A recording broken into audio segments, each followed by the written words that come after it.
बोलिए सरस्वती मैया की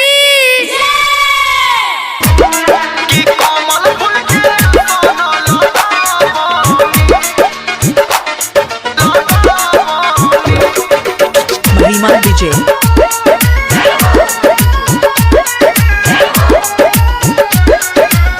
सिंगिंग बाय रोशन कुमार। दे दी बुद्धि माई बानी अज्ञान हो, बेटा के ऊपर बिना बाली दो ध्यान हो।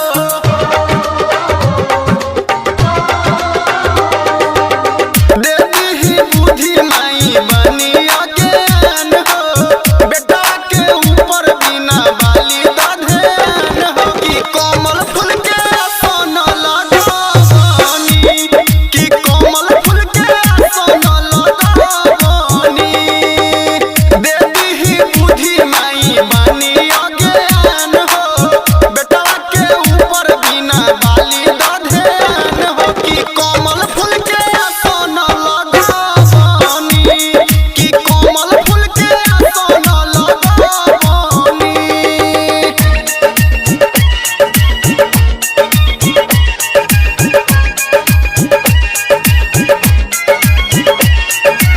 महिमा डीजे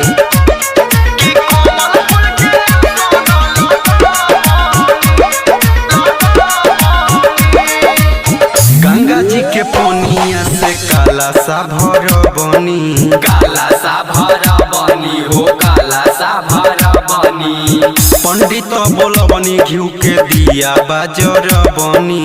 दिया बाजार बनी हो, दिया बाजार बनी। आपन घरे हाली हंसा बाप चढ़ के, मंडप बनवले बानी माई गढ़ गढ़ के। कि कमल फूल के आसन लगावनी, कि कमल फूल के आसन लगावनी।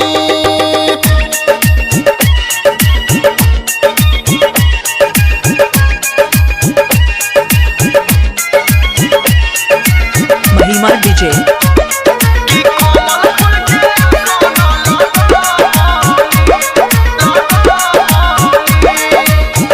शारदा से माई राउर करिले पूजन हो, करिले पूजन हो, करिले पूजन हो।